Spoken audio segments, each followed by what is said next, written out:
मुज़ाकरात का फ्यूचर और फिर गारंटी के हवाले से क्या कहेंगे आप? देखें, मेरी नजर में ये ब्लीक फ्यूचर है। और जब आप गारंटी की बात करते हैं तो मैं समझता हूं कि डोनाल्ड ट्रंप अपनी गारंटी खुद नहीं दे सकता वो, क्योंकि ये एक निहायत झूठा आदमी है।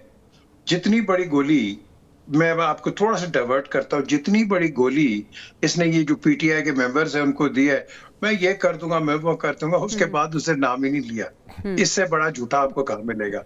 ये लोगों को इस्तेमाल करता है और इस्तेमाल करके उसके बाद इसने वही करना है जो इसने करना है। अब आप देखो, इसकी जो कैबिनेट के अंदर है उनको ब्लेम कर रहा है कि मैं इनकी एडवाइस पे मैंने ये अटैक किया है, इन्होंने मुझे कहा था।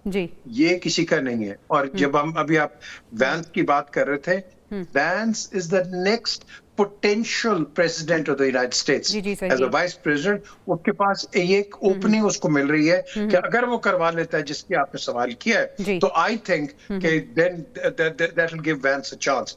But ये एक lesson into the Middle East, lesson into the Middle East. Do not give your areas for bases, क्योंकि कल अटैक होगा, अटैक तुम्हारे पे होगा, अब अमेरिका पे नहीं होगा। So this is a lesson to be learned. बिल्कुल सही। अब्दुल्ला साहब, मशरिक़ वुस्ता में ताकत का तवाज़ुन बदलता हुआ आप देख रहे हैं और मुस्तकबिल इन मुज़ाकरात का फ्रूटफुल रहेंगे मुज़ाकरात? ये मशरिक़ वुस्ता में तो मुझे नक्शे भी बदलते नजर आ रहे हैं फिलहाल। बहरहाल ये तो वक्त बताएगा। रिजीम्स तो लाजमी चेंज होंगी कई ममालिक की। जहां तक जेडी वेंस का ताल्लुक है, देखिए बिल्कुल सही पीजे साहब ने कहा कि वो नेक्स्ट मुस्तकबिल का प्रेसिडेंट है अमेरिका का, एक पोटेंशियल। और उसको ये ना भूलिएगा कि उनकी बेगम हिंदुस्तान से ताल्लुक रखती हैं, जिसका एक बहुत बड़ा इन्फ्लुएंस मौजूद है अमेरिकन कांग्रेस के ऊपर और सेनेट के ऊपर, क्योंकि उनके जो स्टाफर्स हैं, जो स्टाफ जॉब करते हैं, नीचे असिस्टेंट्स का काम करते हैं, वो ज्यादातर 90% वो हिंदू निजात लोग हैं। अच्छा, जो जेडी वेंस का यहाँ आना है ये बड़ी इंपॉर्टेंट बात है, क्योंकि जेडी वेंस ने एक जान के ऑडियो लीक कराई थी जिसके अंदर ये था कि नेतन्याहू को कहा कि ये तो 48 घंटे का तुमने प्लान दिया था, मीनिंग कि वो फ्रेम कर रहा है कि ये जंग हमारी नहीं थी, बल्कि ये against the constitution of America हुई और इसको कौन नेतन्याहू के मर्जी पे हुई।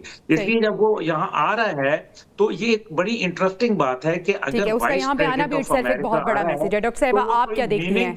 क्या आप इन मुज़ाकरात से कोई हल निकलता हुआ देख रही हैं?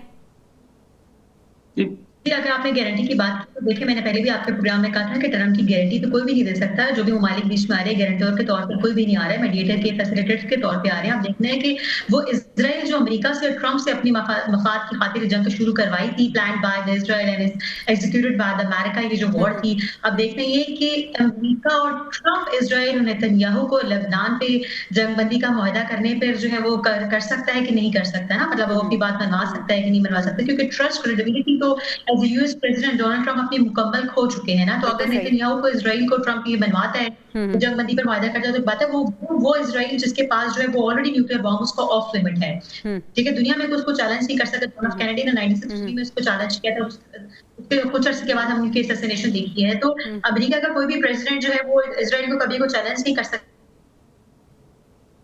सही। डॉक्टर साहब, आपका पॉइंट लेना चाहूंगी, क्या ये मुज़ाकरात मुस्तकिल जंगबंदी की तरफ जाने के लिए एक अहम कदम साबित होंगे? देखिए, दोनों तरफ से जो मुज़ाकरात के लिए लोग आ रहे हैं उससे पता चलता है कि मुज़ाकरात को दोनों गवर्नमेंट्स कितना सीरियसली ले रही हैं। एक तरफ जेडी वेंस हैं, जिस तरह से अभी कहा गया कि वो आने वाले अमेरिकी सदर के कैंडिडेट हैं और ये उनके लिए बहुत बड़ी अपॉर्चुनिटी है कि वो ये क्लेम कर सकते हैं कि मैंने दुनिया को एक बड़ी जंग से बचा लिया। दूसरी तरफ बाकर जो है, जो उनके ईरानी स्पीकर हैं, वो भी आने वाले दिनों में वो भी ईरान में एक बड़ा अहम रोल प्ले करने जा रहे हैं। वहाँ की एक अहम लीडर है, एक सीरियस लीडर है, उनको इस मुज़ाकरात के लिए भेजा जा रहा है, वो इसको टीम को लीड कर रहे हैं। तो दोनों तरफ से जो मुज़ाकरात करने आ रहे हैं, इससे लग रहा है कि ये मुज़ाकरात दोनों तरफ से सीरियसनेस का मुजाहरा किया जा रहा है और उम्मीद करते हैं, दुआ करते हैं कि पाकिस्तान के सर ये सहरा भी सजे और पाकिस्तान के लिए आने वाले दिन जो है वो बहुत बेहतरीन साबित हो।